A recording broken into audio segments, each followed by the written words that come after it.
Stay tuned for Angela Q.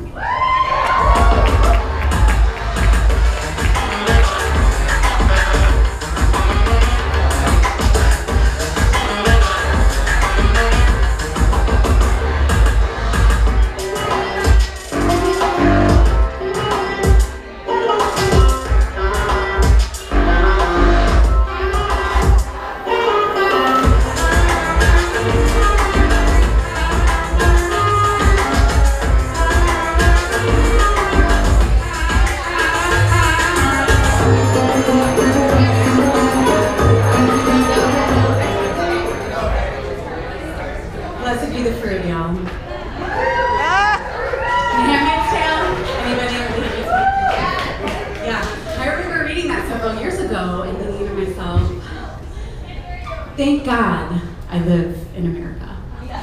And now the joke's on me, because politics. And speaking of politics, get ready, because I'm going to get real political.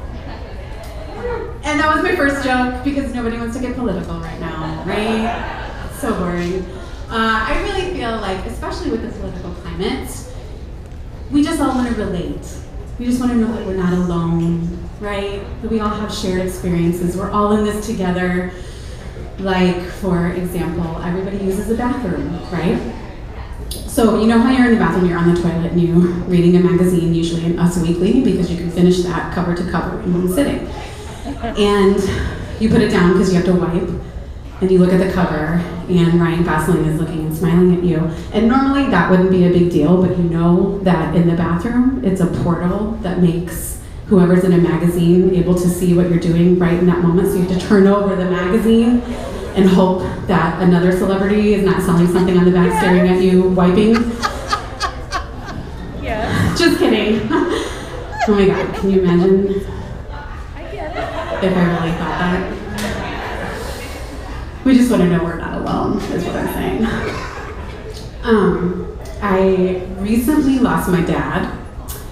Yeah, anybody else lost parents? It's the worst, yeah. Whew. It's the worst. But it helps to have other people to relate to, right? At least for me it does, and it helped me let go of a lot of things. You know, I wasn't so angry. I didn't take things so personally. It was a lot easier to forgive.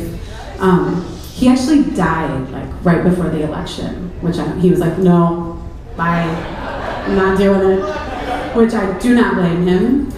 And, but yeah, it's like, so to have someone that relates to it, like other people that have lost their parents, it helps so much, because if you haven't lost a parent, you have no idea what it's like.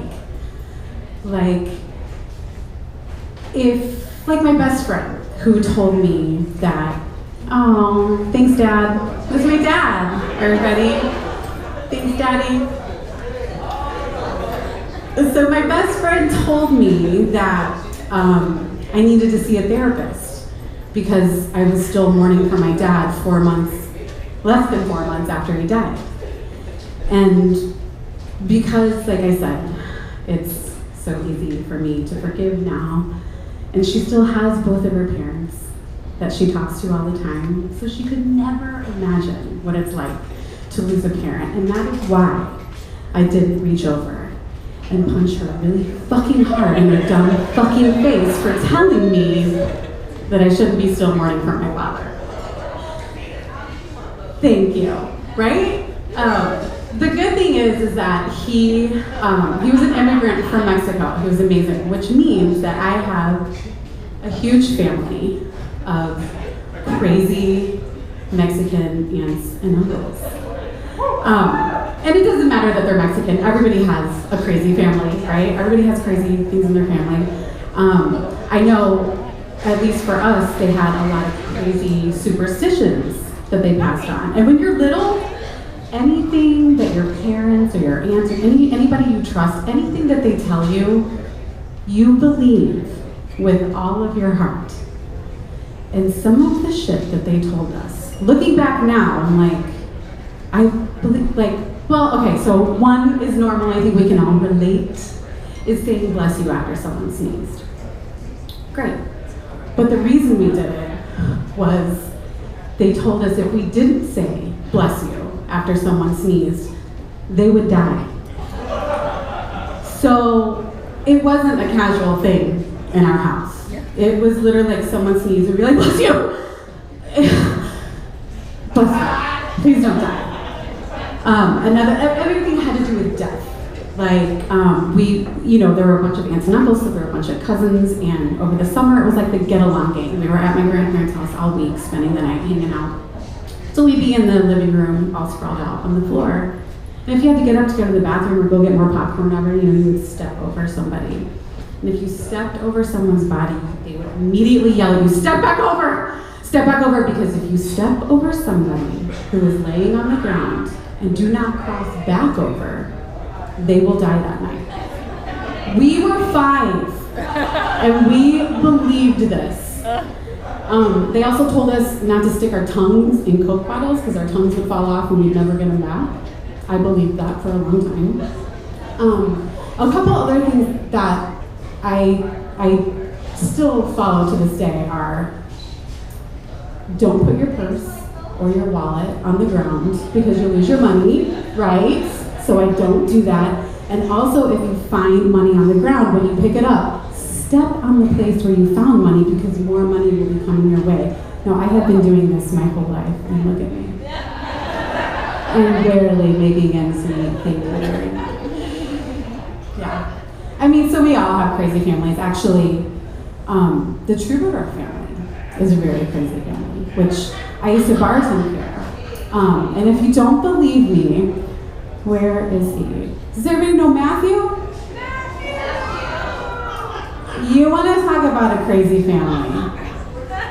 Just find Matthew. He's the barback. He does everything. He's got really long, luxurious hair that he will never cut. Do not start that conversation with him. Or do.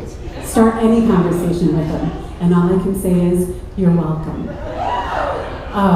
Thank you, Leah. Another part of the crazy Troubadour family is Ed. Does everybody know Ed, the owner?